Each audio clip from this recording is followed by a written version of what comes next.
Good afternoon. My name is Chris Harwood. I'm president of the New York chapter of the Czechoslovak Society of Arts and Sciences, and I'm very happy to welcome you to our program for this afternoon. It seems like it's been a little while since I've been in this position, leading a Zoom program. It's good to be back.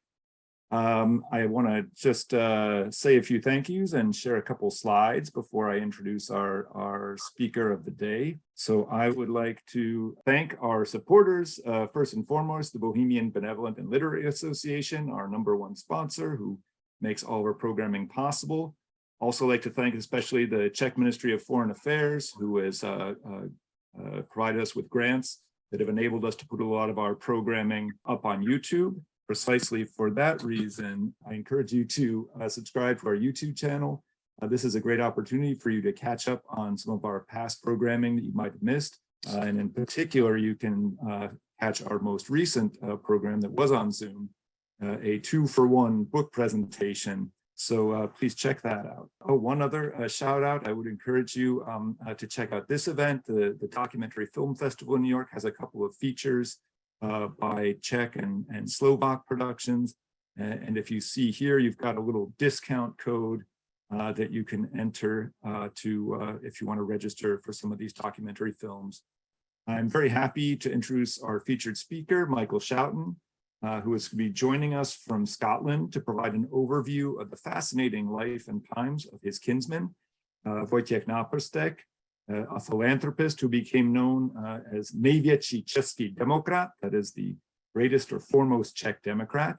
He was a truly progressive democratic figure who lived in America for 10 years, working in various professions and studying and participating in American representative government, and who also observed the treatment of the Native Americans. And so this is why our program today is timely in a couple of ways. We are sort of giving our nod to Native American Heritage Month, which is going on in November, and also an important Czech holiday, the day for the struggle for freedom. That is the day that commemorates the beginning of the Velvet Revolution, November 17th, 1989. So later in the program, we'll be joined by Jan Šejbl of the Náprstek Museum in Prague, and he's going to present some of the museum's current exhibitions for us. So Michael Schouten is half Czech, but was raised in an English-speaking family in New York. He did his undergraduate studies at my alma mater, Columbia University, taking his degree in economics and computer science. He then went on to complete a PhD in artificial intelligence at the University of Edinburgh, and settled in Scotland, where he's connecting to our conversation today. He now works for NatWest Group, a major bank in Britain, where he was recognized by the Bank of England for his pioneering work in cyber risk quantification. Michael has a long-standing interest in the life and work of Vojtech Naprstek, and he has previously presented a similar presentation to the Edinburgh Czech Society. He is in fact related to Vojtech Naprstek, as the grandfather of Vojtech Naprstek is also one of Michael's direct ancestors. So it is a great pleasure to welcome Michael, and I'm looking forward to learning more about Náprstek from him.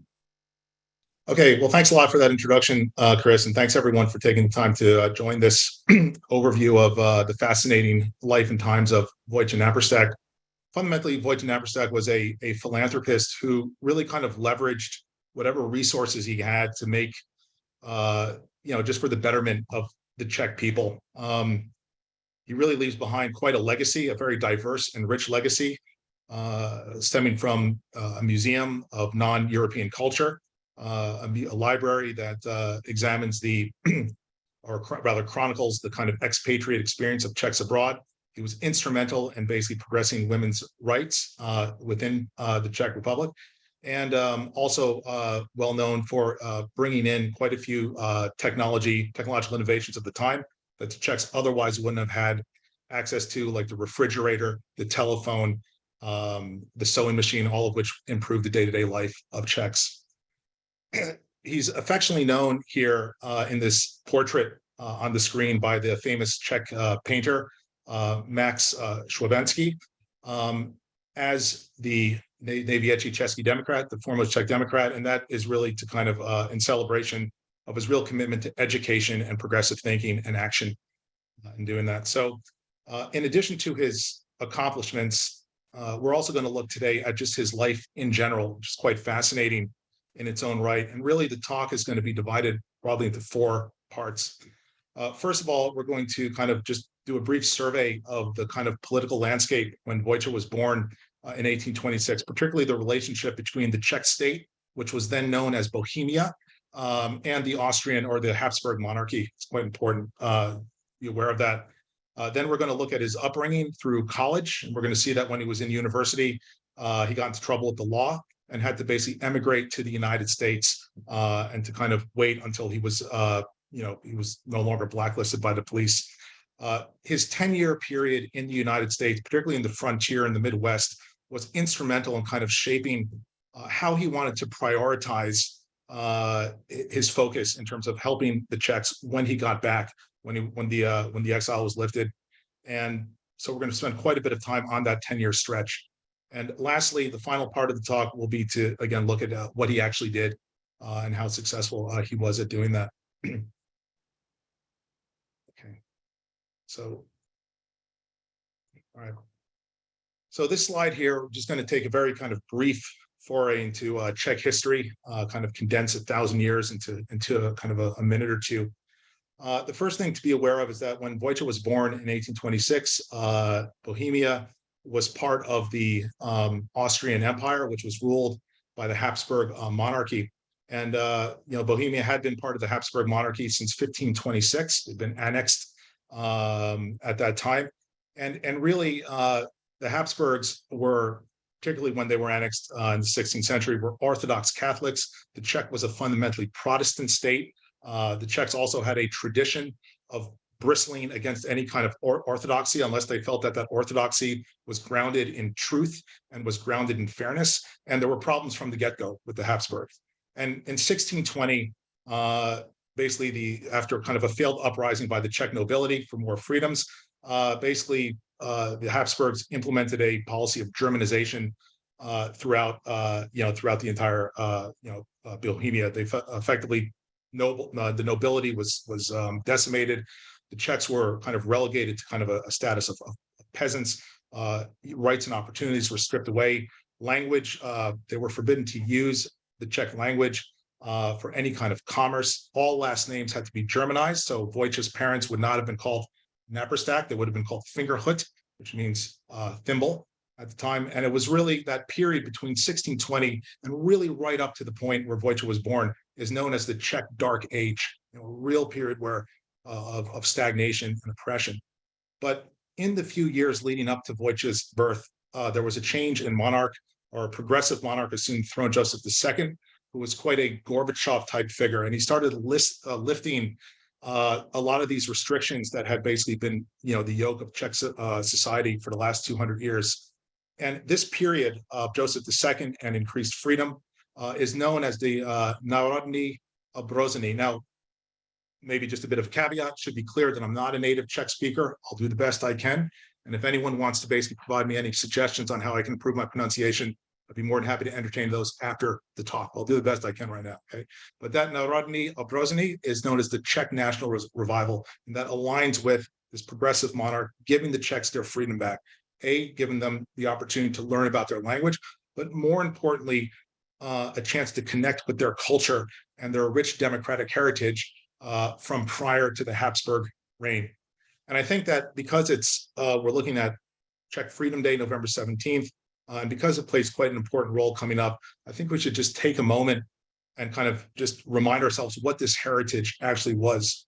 Prior to the Habsburgs monarchy, effectively, Bohemia was quite a player on the Central European stage. And it was a real country that really kind of punched above their weight.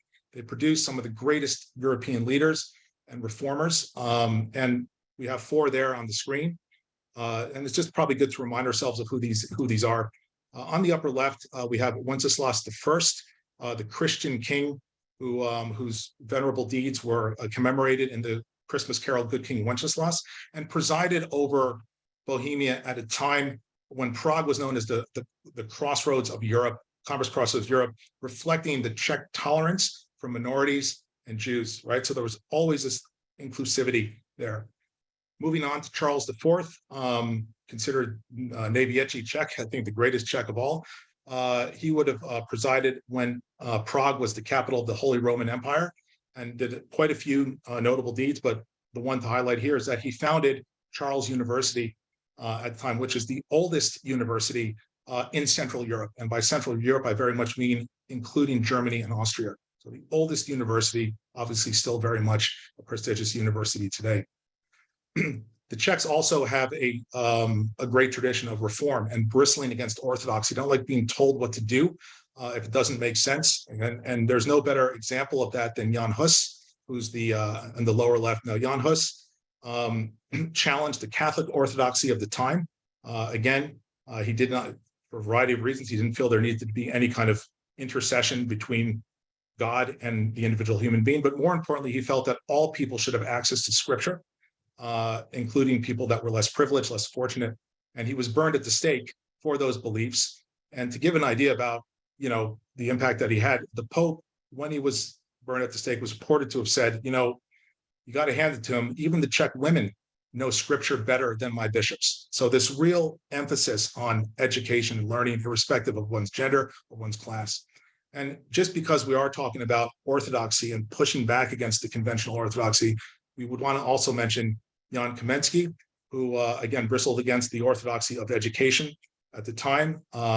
The standard way to educate people of all ages was rote memorization.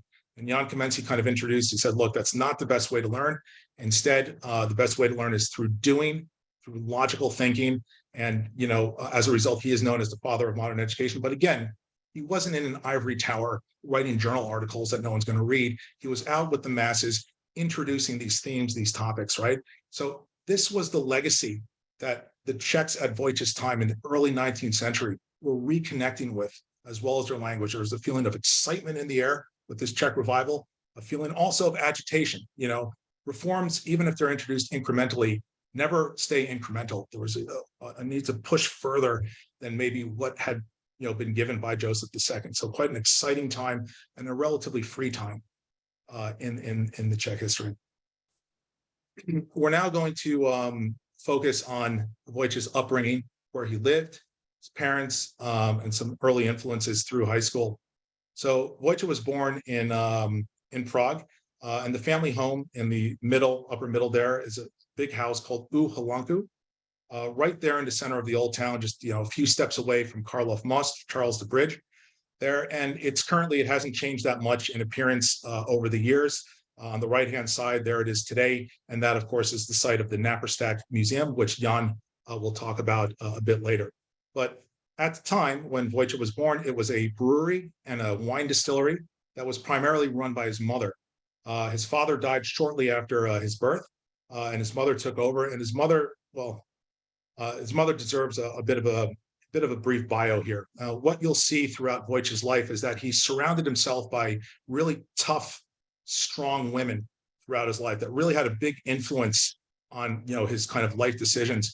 And I guess in that sense, not much has changed over the generations. But his mother was probably the most influential of all. Now, she was born into poverty and basically married Antonin Naprstek as a marriage of convenience. He had a bit more capital. He had a bit of a higher social standing. And so she married him effectively to get out of a very poor situation. Together, Antonin and Anna Naprstek purchased U Halanku, and Antonin died. And then Anna single-handedly pretty much really developed that business into a very profitable concern, so that by the time Vojtěch was in high school, right, they were quite wealthy, but it was really done almost exclusively by a woman with no formal education. And at that time, for a single Czech woman to have achieved that is really nothing short of remarkable. So it's a testament to her resilience and her industriousness. Anna Náprsttek was also very charitable. She believed in giving to the poor, really giving to those that were more needy. And so it was great, but she wasn't a saint.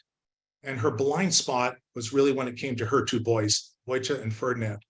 For them, she was brutally strict. She had very very black and white views in terms of what they should be doing with their lives. And really, when it came to women, the kinds of women that they should marry, she was her views were quite limited, and that really caused a few problems, as we'll see.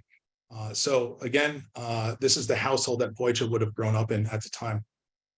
One other attribute of Anna Naprstek is her love of education. That even though she herself never had any formal education, she really valued it. And when it was time for Vojta to go to high school, she sent him to this Academy Gymnasium, the Old Town High School, which was the most prestigious school pretty much in the city.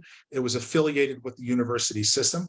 And while he was in high school, Vojta met several key figures of the Czech national revival, two of which are shown here. Well, so one is Josef Jungmann, the so-called creator of the modern Czech language. Now, again, no one was able to speak Czech in a meaningful way for 200 years. Someone had to update it. Think if English had been stagnant for 200 years, we would have to basically invent words for like phone, car, email. Well, Jungmann was the person that really kind of upgraded the Czech language to what was then the modern times. Even more influential was František Polacký, who is considered probably the greatest figure of the Czech revival. And what he did, he was a historian. He wrote a book called The History of the Czech People. And again, pretty much expounded on what I just said there. Remember your heritage. Remember what we were like before the Habsburgs took over. Polacký became quite a close friend and mentor to Vojta. Polacký was very much involved in the political scene, and the two remained close throughout Polacky's life. But at the end of the day, at the end of high school, Vojta was also a relatable guy. He was a lad. And at the end of the day, he wasn't a great student. He wasn't sitting around looking at all sorts of theory. He was quite inspired by the nationalist movement. But at the end of the day, when it was time for him to go on to university, he wanted to do what virtually every other guy wants to when they hit that age, and that's get as far away from home as possible, particularly for him, out of the yoke of his mother. He wanted to go where the action was at. And really at that time, the action was at the University of Vienna. Vienna was the heart of the empire. That's where he wanted to go. So he went over to Anna Naprstek and he told that he wanted to go to Vienna. And Anna Naprstek said, well, fine, what are you going to major in if you go there? And Vojta Naprstek had already at that young age started developing a real interest in non-European cultures. At the time, he was very much interested in Asian culture. So he basically told his mom, I want to major in Asian studies. And you can imagine that how well that went down with Anna Naprstek, who was fiercely pragmatic. And basically she told Vojta, look, you can go major in what you want, but if you want my money, you're going to have to major in something that gets you a job. So basically Vojta went off to study law as a bit of a compromise. We're now going to turn to his university days here. So on the left-hand side, this is the classic picture of Vojta as a university student in Vienna. When he was there, he joined several of the prominent nationalistic societies. And again, this is the 1840s now. Things are really heating up. There's a real sense of electricity, not just in Vienna, but in Europe in general. These nations that have been subject to these Hungarian Empire, the French, obviously the Austrian Empire, people are getting really agitated. There's real excitement in the air. Something is going to happen. So he made sure that he was as involved as he could be in that. But in addition to that, something much more, I would say, conventional happened, in that he fell in love for the first time. And the woman that he fell in love with, you see a picture of her there, was Katerina Krakorova, who fortunately has the much easier to pronounce nickname Tinka. And this woman was quite a character. She was a struggling actress who was kind of slumming it in Vienna, and she was very outspoken. She was kind of a proto-feminist. Pretty much said that the world doesn't need men, even though she was carrying on several affairs at any given time. When Vojta met her, it was in the classroom. She was dressed as a man because they weren't allowing women to attend classes at the time. Nothing was going to hold her back, and Vojta was absolutely smitten with Tinka. And he made the mistake that I think a lot of us guys do when we first fall in love, and where we think everyone else will kind of realize that we were very lucky to do this. So he marched Tinka on home, and you can imagine with Anna Naprstek that this was a disaster. It was not the kind of woman that you brought home to mom. And Anna Naprstek said that if you don't get rid of this strumpet, this rozkošnice, that's it. I don't want to hear anything about her. at all. So they skulked away. And Vojta, again, a true man of his principles, did not, he stayed very much involved with Tinka, tried to hide it a bit from his mom, but she comes back later into the story. I've basically said that there's a real feeling of electricity in Europe at the time. And in 1848, there was quite an unusual historical phenomena that happened, which is that there was a series of spontaneous riots and uprisings throughout the Austrian Empire, the Hungarian Empire, and even France. It was, again, there was no Twitter at the time. It wasn't like the Arab Spring that everything was nice and coordinated, but it was, historians even to this day can't really explain kind of how that happened and so comprehensively. But of course, the riots in Vienna, they were there, and Vojta was really at the forefront of that. What you see on the lower right-hand side is from a newspaper where that shows Vojta Naprstek on the ramparts, waving the Pan-Slavic flag very proudly. And I think it's worth kind of highlighting the flag, this notion of Pan-Slavic. He wasn't waving a Bohemian flag. He was waving a flag that said, you know, for all the oppressed people, we're all brothers, we're all inclusive, you know, this is what, you know, this is who I'm advocating for. Year of 1848 was also known as the year of failed riots. All these uprisings failed, right? So there was a big sense of excitement, and then everything was just shut down. The Austrian police shut down the riots in Vienna, and fortunately, they did not roll back the reforms that had been introduced under Joseph II, but Vojta's name was put on a blacklist for arrest for his role in that. And at the time, he basically said, look, I have to leave here. I don't want to go to jail. I don't want to live in my mom's basement. I really am going to basically think about how I want to spend my time until somehow I can get my name cleared. So where to go in the world? Well, at that time, there was really only one place to go, right? And that was the United States of America. At that point, then as now, the US still had that reputation to foreigners as being the land of opportunity, of innovation and freedom. And Vojta wanted for himself to really see what life was going to be like there in a great democracy. When Tinka found out, Tinka wanted to come along for the ride, and Vojta was thrilled at this. You can see the ticket that we have there of when they set out from Hamburg on October 12th, 1848. And the problem, however, was that Vojta's mother found out about this and was furious and basically told Vojta, look, unless you basically leave this woman behind, this bane of your existence, I'm not going to pay a red cent for you to go into the United States. You're going to have to make it on your own. Vojta said, fine, I don't care. And so, you know, and so they set out really without a penny to their name. This on the upper left-hand side is the ship that they sailed over to the US with. It looks quite nice, but at the end of the day, it's kind of a glorified sailboat. It wasn't the best way to get to the US. The steamer had just been invented in 1838, and that would basically make the transatlantic voyage about 2 weeks. Here, because they had no money, they had to, again, go in a very basic sailboat, effectively. It took them 2 months to get there. But, you know, they kind of toughed it out. And they arrived in New York. Again, this is still a good 40 years before Ellis Island and Statue of Liberty, but of course, New York is where you still arrived and were processed. And upon arriving in New York, Vojta was encouraged to go out to Milwaukee in Wisconsin. And you can see the yellow arrow there. So why the heck would you want to go to Wisconsin? Well, at the time, there was a growing diaspora of peoples from the Austrian Empire that were emigrating until pretty much very recently. It was illegal for subjects of the Austrian Empire to emigrate anywhere. Those were lifted, so there was kind of an outflow.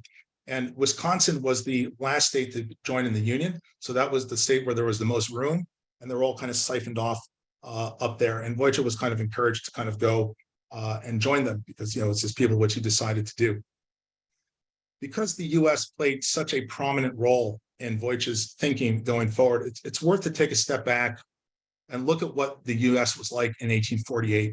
Okay, because so number one is that, you know, Vojta would have arrived, if, you know, kind of very shortly after Zachary Taylor of the Whig Party was elected as 12th president. There were only 30 states, as we said. Wisconsin was the most recent state to join the Union. Obviously, the key issue, and there really was only one, and that was slavery. It was a dominant divisive issue. This, really from 1850 on, civil war was felt to have been inevitable, and indeed civil war started in 1861. But when Vojta arrived, slavery was very real, and obviously still an integral part and a divisive part of society.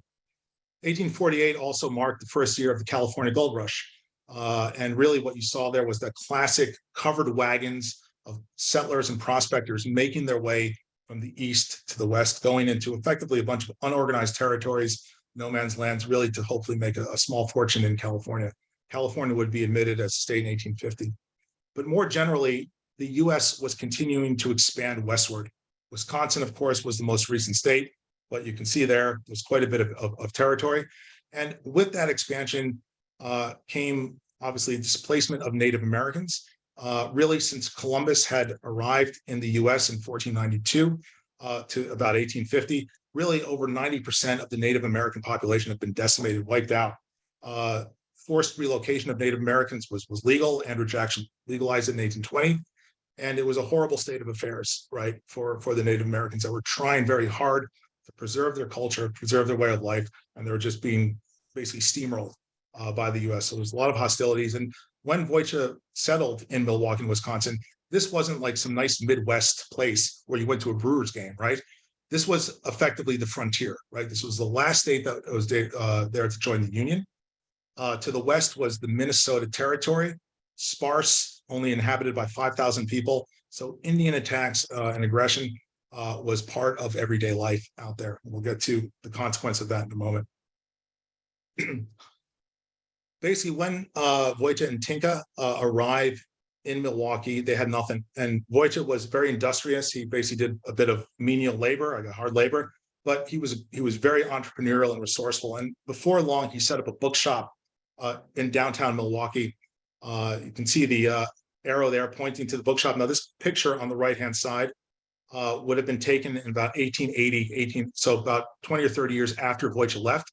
It had now that bookshop had now become an Italian delicatessen, but it was effectively the same awning, the same kind of storefront, and Vojtech would have lived in the flats above that. So that's a very good representation of his house. And as of 2015, we know that that facade is still there. So I think someone needs to go and put a plaque there or something like that to commemorate that. But effectively, that's where he lived, and he established this bookshop. And later, he basically founded a very prominent newspaper that was about political satire. Unsurprisingly, the Catholic Church was a constant source of his of that satire, and Jan is going to talk more about that. So he was really, had those two things going on. He also set up. He was really like his mother. He was a real advocate for those in need, particularly the Czechs. He set up a Czech school, and he also basically was an advocate for any Czechs that were having legal problems or difficulty kind of integrating there at the time. So again, he was a real man about town. What he did do, which would be a template for how he lived life when he got back, is that bookshop was, it was a bookshop, it was a newspaper printing press, but it was also just like kind of a social hub. People would go in, they talk, they just do stuff. He got people that, there was always constant activity. And that was kind of the kind of center of a lot of kind of political and social life in Milwaukee for the people that, came from the Austrian Empire. Vojtech did come to the US with an ideal. Again, he thought that the United States was a great democracy. So was that ideal realized in any way? And in some areas, it absolutely was. The first thing that he saw was the relative equality of men and women, which, again, women were not still at the same status as men. Women's right to vote in the US didn't happen until 1920. But compared to the Austrian Empire, it was night and day. Vojtech basically makes several remarks on how well he's on the access of education to women, and just in terms of how well and how confident women were in pushing back against men, not taking any of their BS, the banter, and so on. He noted this, and he was quite taken by it.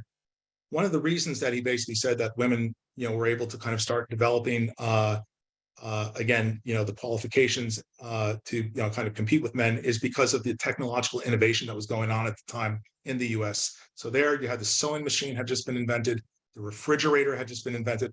All these technological innovations really kind of cut down the time that women would have to spend in the home and freed them up to basically go and kind of pursue other, other activities of their own choosing. And Vojtech vowed when he saw this, he said, when I go back, and eventually I will go back to my homeland. When I go back there, I will make sure that I bring this technology, I'll bring this thinking and this philosophy in some way back with me. We'll see how he does that later. He did try to go back to Europe in 1851. He was trying to reconnect with his mother, which was a failed visit. He didn't make it into Bohemia. He didn't even make it into the Austrian Empire. Again, the warrant for his arrest was still out there. So he was gone for quite a number of months. And Tinka at this time, she was starting to mellow out, and she was really starting to think about maybe it's time to think about settling down. Vojta and I are kind of spiritual, soulmates, and so on. And was really thinking about, kind of taking it to the next level. But what happened is that Tinka, in Vojta's absence, found a series of letters that had been written by Anna Náprstek to Vojta, again, relentlessly saying, you've got to get rid of this strumpet, please do that. And when she read those letters, she realized that there was no way that, it's big, again, like the crown, there's two of us in this relationship. She realized that there'd be no way for her to really have a peaceful relationship with Vojta. And as a result of that, almost impulsively, she decided to elope with one of Vojta's friends and move down to Mississippi, where he started medical practice. So when Vojta got back, the flat was empty. Tinka was gone. And, basically he had to start thinking about life without her. Now, he did go down to Mississippi once, to go visit Tinka. And when he was down there, he saw a slave auction. He was obviously horrified by what he saw. He basically said, I got to get the hell out of here as quickly as possible. But before he actually did that, him and Tinka befriended a slave called Mayflower. And their last real act together was that they helped this slave Mayflower escape from Mississippi to the north. Now, at that time, being caught doing that had a very severe prison sentence, and they really kind of put certainly their lives at risk to do that. And I don't really have too many details about that escape, but in my mind's eye, I can kind of see the three of them approaching the Mason-Dixon line, which would have basically been the line between the North and the South at the time. And basically, upon reaching that line, Vojta and Mayflower crossing the line and going up north to freedom. And then Tinka, with tears in her eyes, watching them depart and go further. And Tinka turns around and goes back to her life. Now, Tinka's life did not have a Hollywood ending. Quite interesting. If we have time, maybe we'll talk about it. But for all intents and purposes, for our story now, she fades into the past. When Vojta returned to Milwaukee, again, nothing really slowed him down. He was very resilient. So he became a notary for the Milwaukee for the government there. He joined the Republican Party, which again was the party of Abraham Lincoln. The Republican Party was created, I think, in 1854 as an anti-slavery platform. So he was very, very active in that at the time. But really, the kind of milestone event when he was in the U.S. Was his experience with the Native American Indians. And what he effectively did was there was a lot of, again, as I said, there was a lot of hostility from the Native American tribes to the West. There were constant skirmishes. And there was a particularly kind of aggrieved and fearsome tribe known as the Dakota tribe, for which there was a peace envoy in 1856 that was going to go and try to settle the differences. And Vojta effectively blagged his way onto that envoy. And that experience really changed him. And I think that because we got a window about what life was like then, I think it's worth understanding what it means to be on a peace envoy for something like this. If you look at the map on the upper left-hand side, you basically see Wisconsin and Iowa, which were both states at the time of 1856. North and South Dakota and Minnesota were collectively called the Minnesota Territory, right? They weren't states. So what this peace envoy had to do, the Dakota Indians were obviously from the Dakota area there. And Vojta would live in Milwaukee in number 1. The peace envoy would set out from St. Paul. So St. Paul was a settlement. It was technically in Minnesota territory, but it was right on the border of Wisconsin. So it was like the last bastion of civilization before you went into this kind of empty land, this kind of no man's land. And really the expedition went from effectively 2 to 3. They had to traverse the entire state of Minnesota to a point, to an area called the Upper Agency, which is now a national park called the Upper Sioux Agency Settlement. It's a Minnesota National Park. You can see a picture of it up at the top. That's where the peace settlement would have happened. This expedition would have taken a number of weeks, I think at least 6 weeks to traverse. And again, the moment that you got out of St. Paul, you see the route there was nothing, right? You had to travel there by river, not over land. There were a few army outposts but really you were going, past various Indian villages to the point where you got to this area where hopefully peace would be brokered. It's quite an adventure.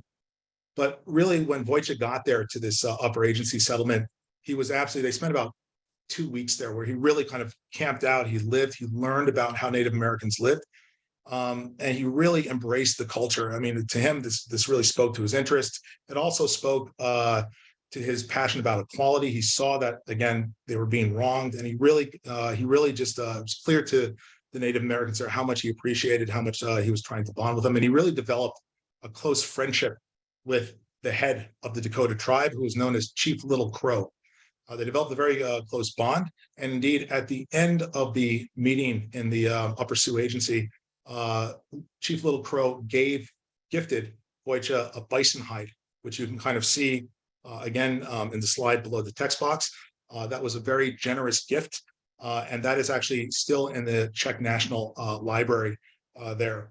So since then, Vojtech really promoted awareness within the Czech people of Native American culture and heritage. As Chris said early on, it's appropriate that we're giving the talk today for two reasons. One is November 17th is Czech Freedom Day, obviously against the orthodoxy of communism. And secondly, it's also Native American Heritage Month in the United States. So I think Vojtech would be pleased that we chose this time to celebrate his life. You can again see this kind of special relationship that the Czechs have with Native Americans. Those stamps at the bottom were commissioned by the Czech government.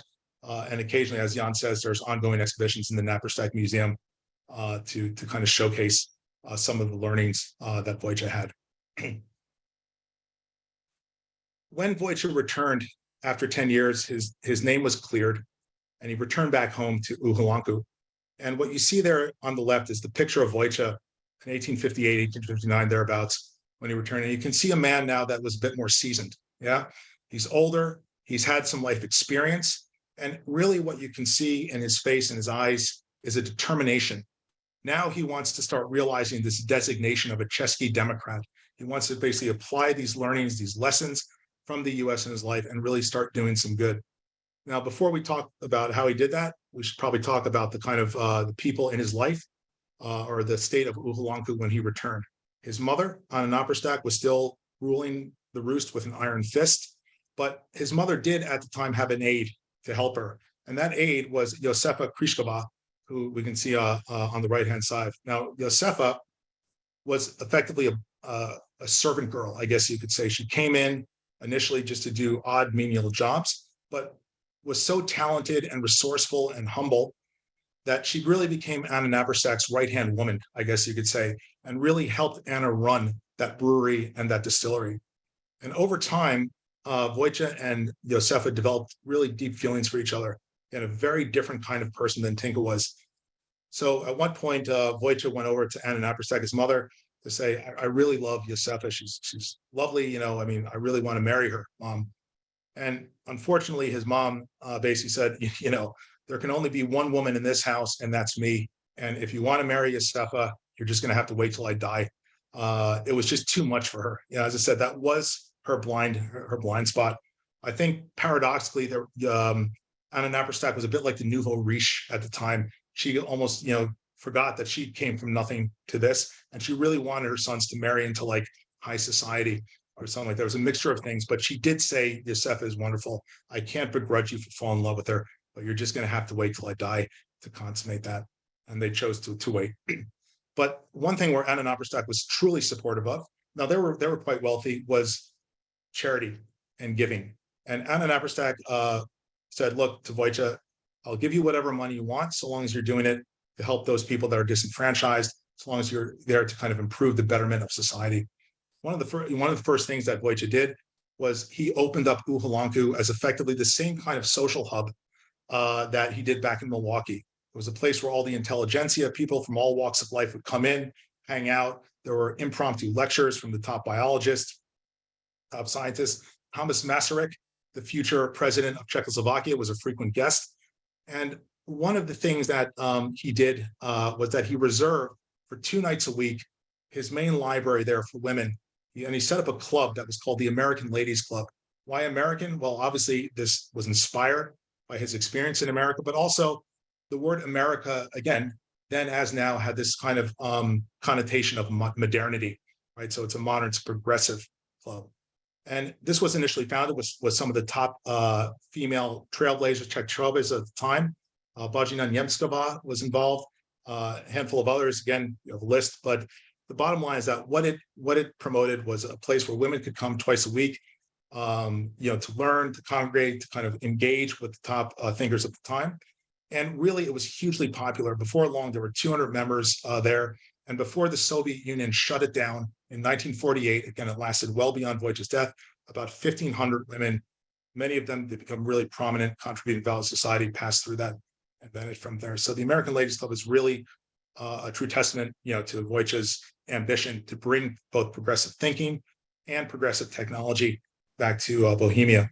Now, at this point, I'm going to hand the speech over to Jan, the curator at the Náprstek Museum. He's going to talk a little bit more about technology and about the museum in general. These are, again, these two concrete legacies of Vojta that exist today. So, Jan. Good afternoon. Thank you. I am a curator of the Náprstek Museum, of its photographic collections. Thanks to Michael, I am very glad to tell a few words about our museum today. The museum is still on the same place, on Betlémské náměstí, on Bethlehem Square. Here on the left side, you can see all two buildings that we have. The left one is the historical building of Uhalanku house from Renaissance times. The other large building is the museum building built in 1870s, thanks to money from Vojta's mother Anna, that in her testament gave quite a lot amount of money to building a museum. So thanks to her, we have our museum. The museum went by the time several changes. The main change was its purpose, because the original purpose and original name of museum was Czech Industrial Museum, and it should present up-to-date technology and support progress of industry in the Czech lands. So it should be more technical than ethnographical museum. There were the newest inventions and technological inventions for home, so those machines and so on.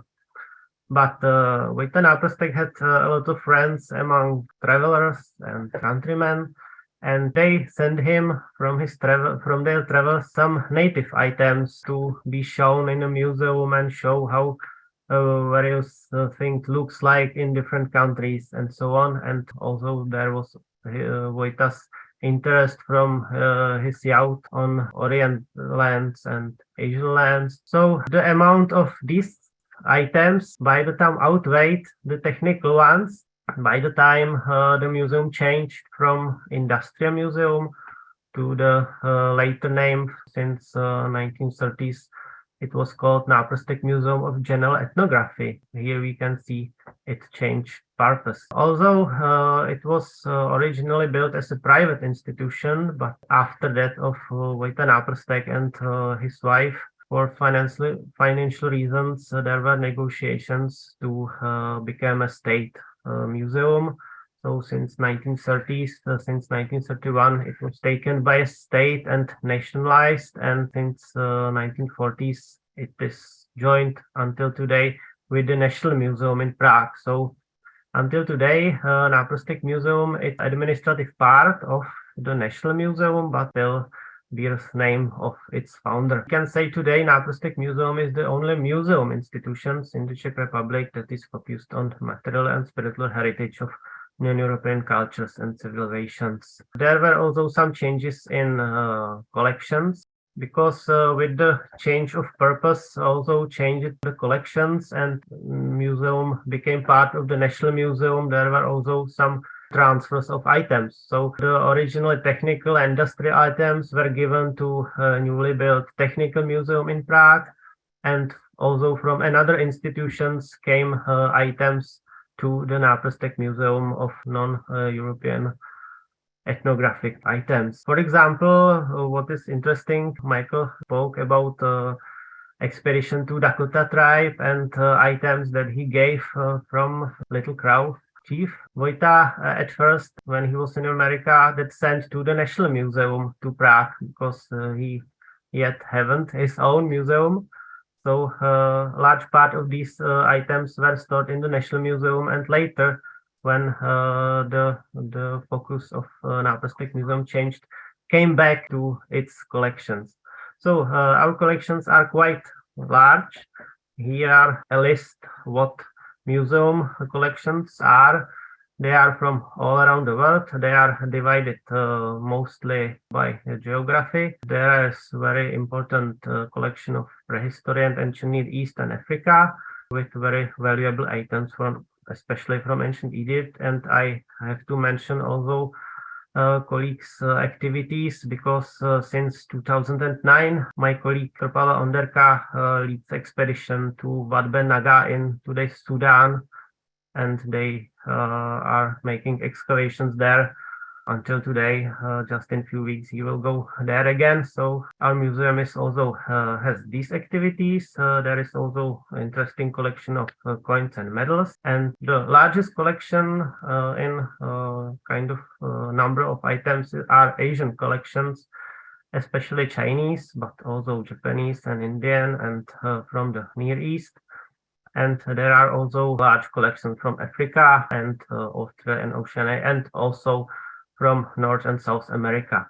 North American collection isn't so much large in numbers of items, but there are also still very interesting items that document life of Native Americans, including those about 60 items from Vojta Naprstek himself from his expedition to Dakota tribe. There is also a very interesting collection of private possessions of Vojta Naprstek, his personal items, photographs, souvenirs, personal belongings of him and his family members that document the history of the museum and personal life of these personalities that set it up.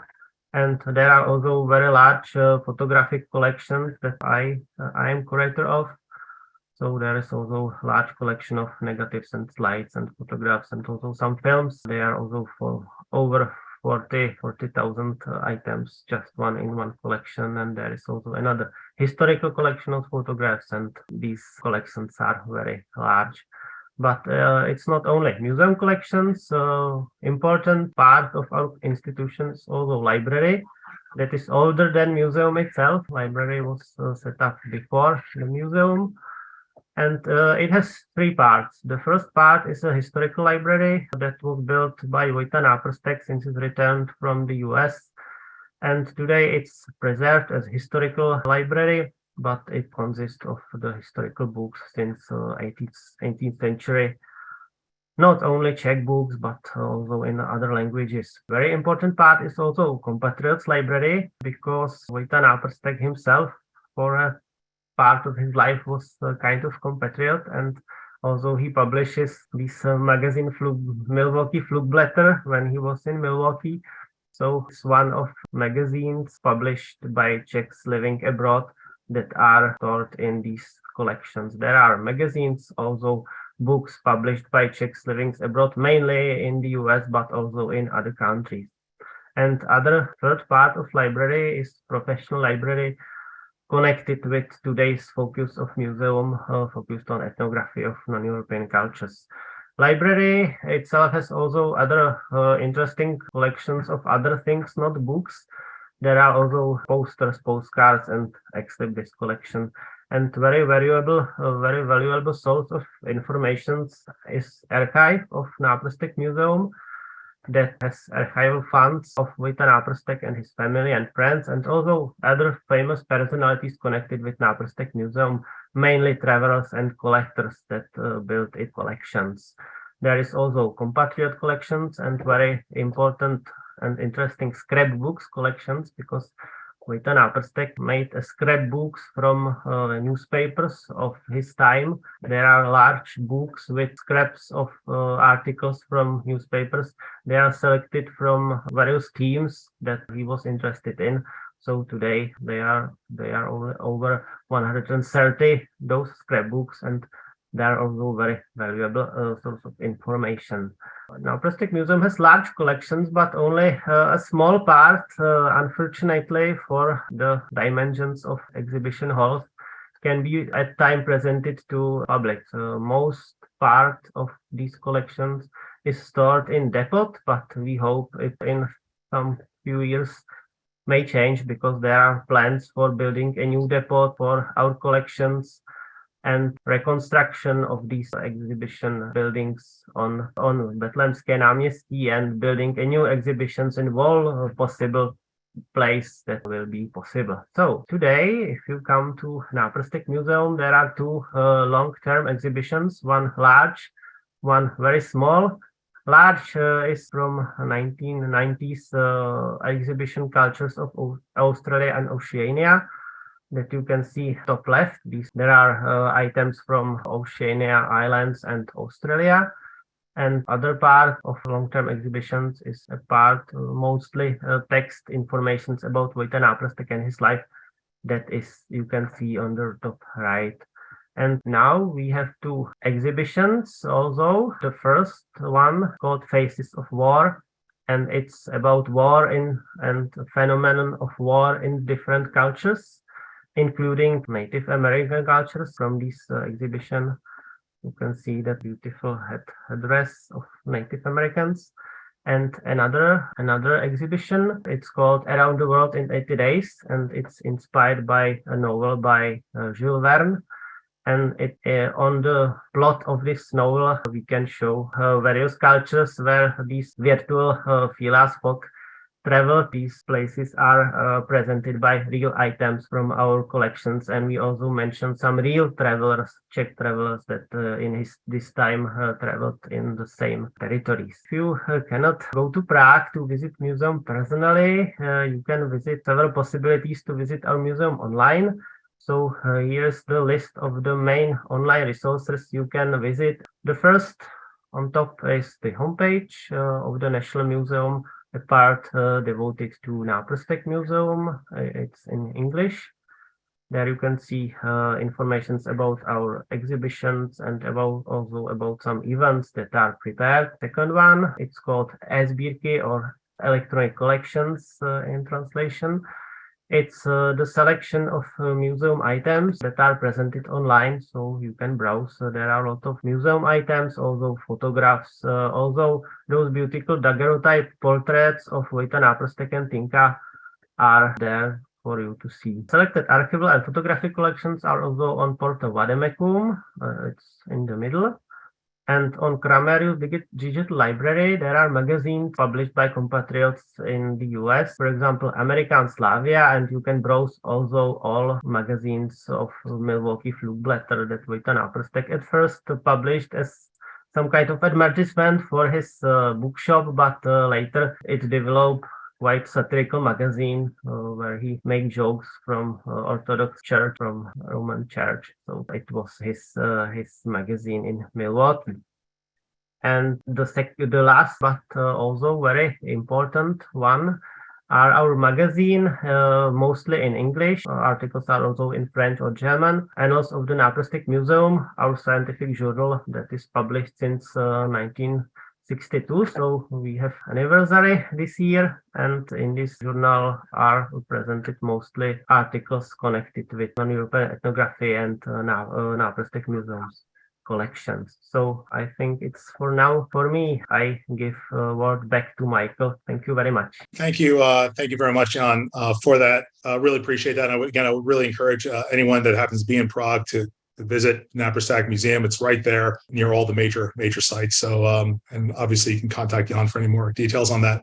I know we're at time, so I'm going to really wrap things up a bit quickly here. So I just want to talk briefly about Vojta's later years here. And effectively, in 1873, Anna Náprstek died. That was also the same year that Vojta was elected into the Board of Aldermen in the city of Prague.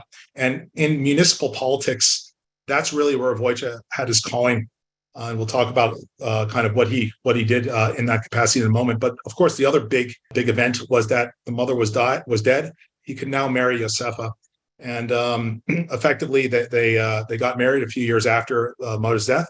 But again, it was Vojta was never one to let an opportunity go to waste where he could kind of promote progressive thinking.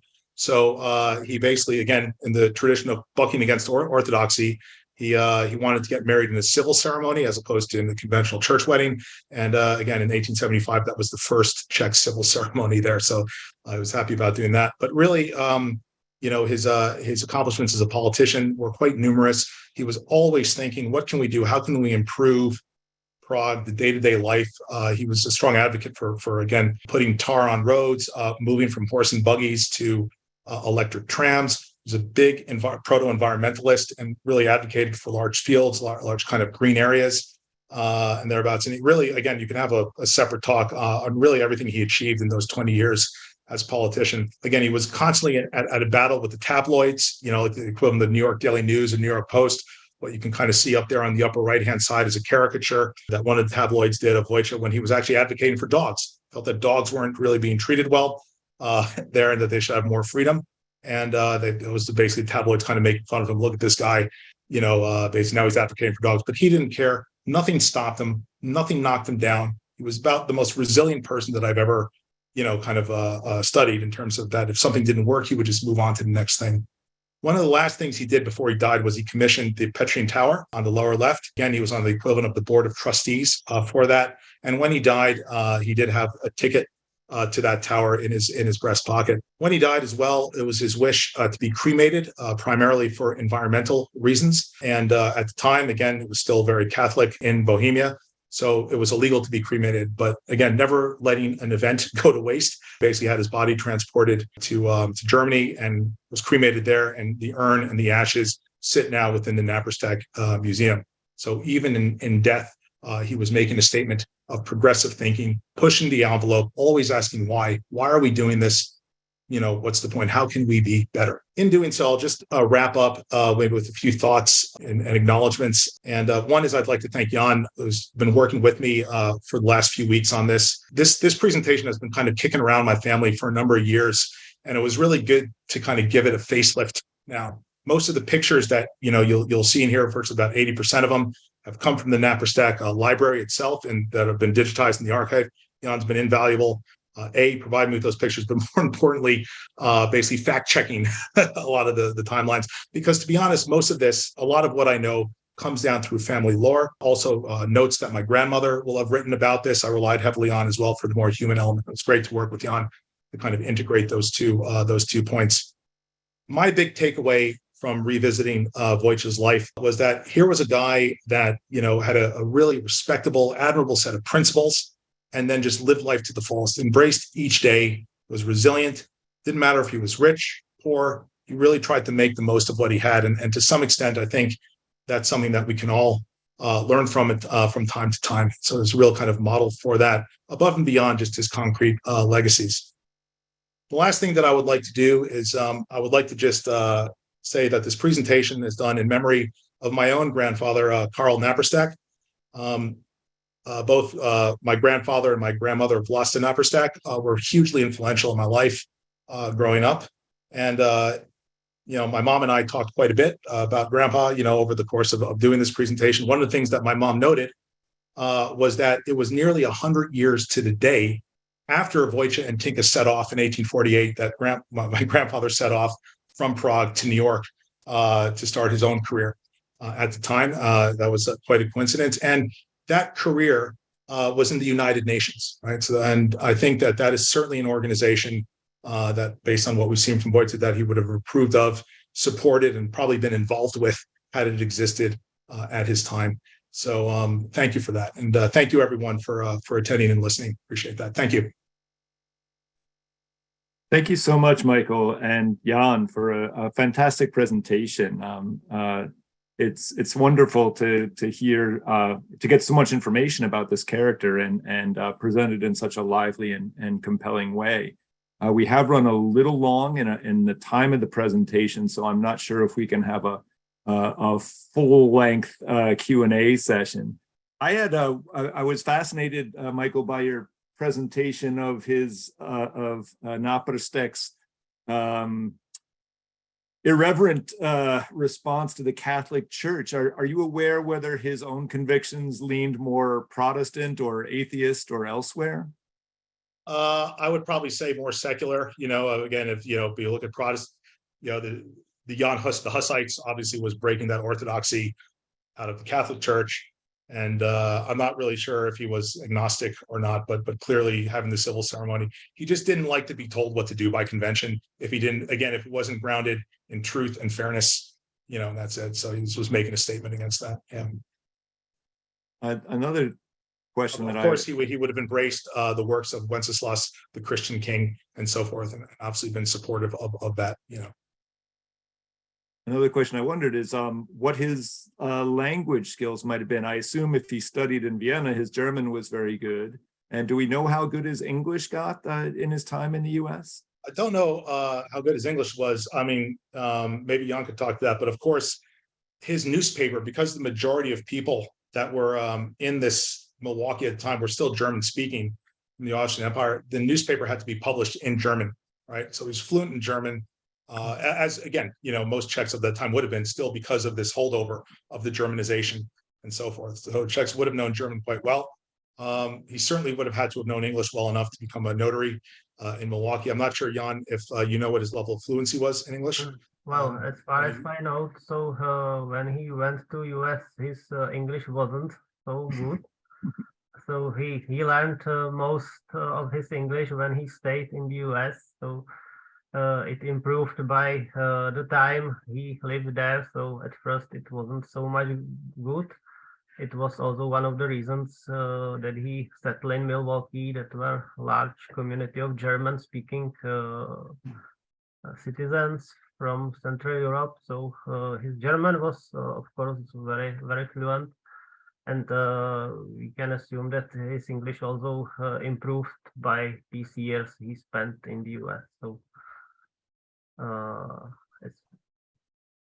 okay, a couple of questions in the chat, and I'm curious as well on the after story of Tinka, who is such a fascinating personality. One of our listeners wants to know, just generally, you sort of hinted that she came to a kind of bad end, and someone was also wondering if you could share with us the name of the friend of Náprstek's that she ran off with. For both of those, so the friend was a doctor, Dr. Eigner, I think his name was, a German doctor that was a suitor, even way back in Austria. But really, so in terms of what happened to her, she was obviously in Mississippi. It was not a good marriage, and but she was pregnant, I think 7 months into the pregnancy, and the house caught fire, and she had to jump out of the house, and in the process lost the baby. She divorced the husband down there, and kind of came back to, I mean, this is really kind of very much of a depressing way to end the talk, but she came back to Prague, effectively a broken person, really depressed about life. But she did develop a very strong friendship with Božena Němcová, who was the author of course, the grandmother. Božena had a similarly tragic life. We all know that the grandmother was not a reflection in any shape, way, or form of Božena's life. It was basically because Božena was abused by her family that she wrote this idyllic portrait of the grandmother. And really, Božena Němcová also, I think, lost her child as well. At the time, I think the author, Božena, was dying of tuberculosis. So they really bonded, the two of them. And indeed, I know that Božena Němcová, before she died, she inscribed, kind of a first edition of the grandmother to Tinka, really in a testament to the friendship that they developed. I think subsequent to that, Tinka bounced around a little bit. And I think she kind of finally wound up back in the US as a teacher in Cincinnati, where she died of poor health. I'm not sure, Jan, you filled me in on that the other day in terms of what her trip back to the US. I'm not sure if you want to add anything to that. Yes, as far there's only few informations about Tinka's life. We know that she stayed for some time in Vienna, in Netherlands. Later, she came back to the US, to Cincinnati. And my colleague has found those note about a death of certain. There was some misspelling, but it should be her in Cincinnati. I think she was around 33 years old when she died. So as is that we know, they changed with Vojta several letters. The last from the US. As far as we know, he sent her some money to help her because her situation wasn't so good, and some letters have preserved until today in archive, and in Czech they are published in a book. Wonderful. Well, as I say, I think there's going to have to be a conversation that will continue between Michael and Anna Kukova, because there's so much to explore here. If I may, one small notice at the end. I must say that our contact with Michael is only thanks to the American Ladies Club, its renewed versions in 1996, thanks to its member Jana Majrovská, who is connected with Michael's family, and she gave me that link to Michael. So thanks to renewed American Ladies Club, I could talk here. And I have to remember, maybe some of you knew them, my dear colleague, Dr. Milena Secká, who unfortunately passed away. It's more a year ago from now, but she was quite long time curator of Náprstek's library, and she also published several books about Vojta Naprstek and Josefa and Náprstek's family and American Ladies Club, and she was also the person who renewed in 1996 American Ladies Club. So I would like to remember her today. Thank you very much. Yeah, so I just wanted to wrap up by thanking again both of our presenters today, I think, for just raising so much curiosity, both about the figure of Vojta Naprstek and those people close to him, and for the museum in Prague, which I think we all have many more reasons now to go and check out. So thank you both so much. Thank you to our audience for joining us and sticking with us, and bravo. And so send us a note and we'd be happy to add you to our mailing list and share with you a link to the recording of this production and information about our future programming.